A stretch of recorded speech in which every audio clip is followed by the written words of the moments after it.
Assalamu aleikum mpendwa mtazamaji, karibuni tena kwenye channel yangu ya mapishi ya Sophia's Easy Recipes. Leo hii nimewaleteeni upishi wa tambi za kukaanga. Karibuni hadi tamati. Kwenye mahitaji yetu ya leo tunahitaji tambi nyembamba kama hizi ama spaghetti nyembamba.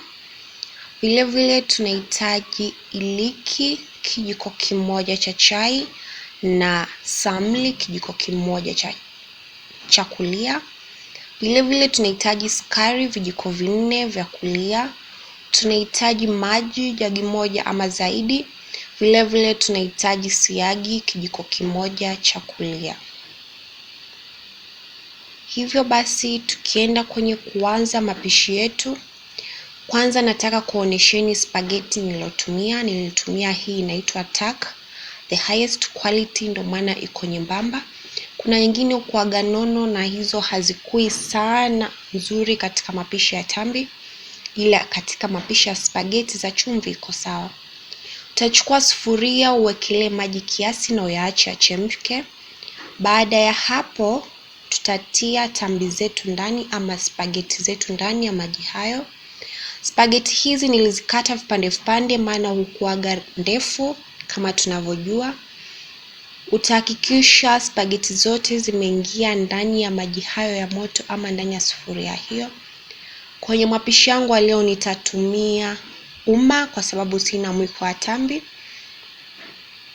Utazifunika tambi hizi kwa dakika 2 ama 3 hadi zitakapoanza kuchemka kama hivi. Zikichemka huaga zinafura, kwa hiyo utajua kama zimeanza kuchemka. Unaona zimeanza kulegea, hivyo basi utazichanganya ili zisishikane. Uhakikishe zimetoanikana, zimeachiliana kwa Kiswahili kizuri, ili zisishikane. Baada ya hapo utarudi tena ufinike, maana tambi zetu hazijaiva ila zimelegea tu. Baada ya sekunde 30 ama 50 hivi utafungua tena na utajulishwa kwa mfuniko kufunguliwa na maji. Hasa kwa sasa venye unaona tambi zetu sasa zimelegea vizuri na zimekaa iko saizi sawa ya kupikwa. Zinafaa ziive ila zisiive sana. Nionyeshe kama hivi, ziwe na ugumu kwa mbali sana.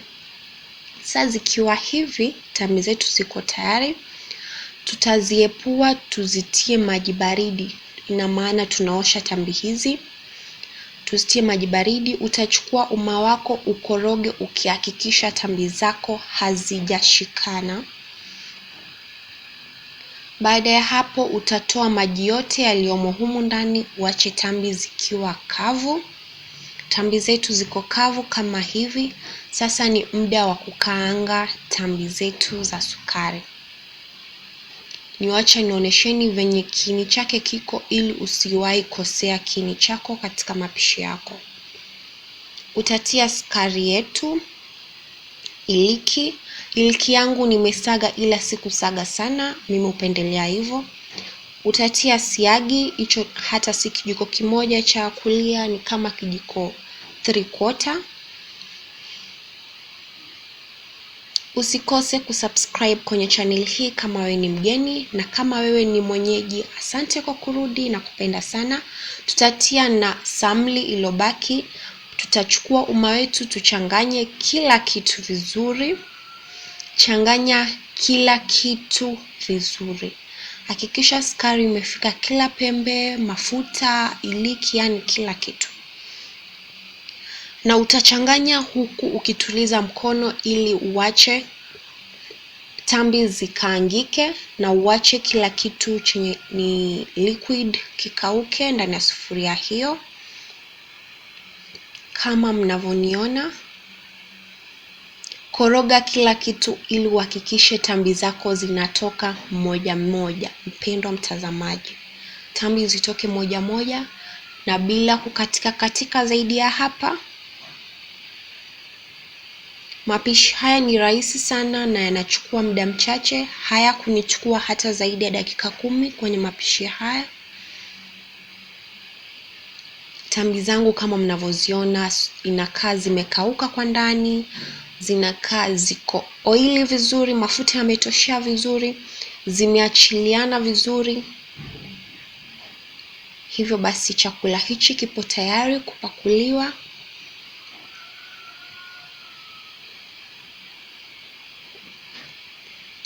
Usisahau kusubscribe kwenye channel hii, kunipatia thumbs up kama umependa recipe hii, na vile vile kuacha comment yako hapo chini ikiwa una maswali yoyote.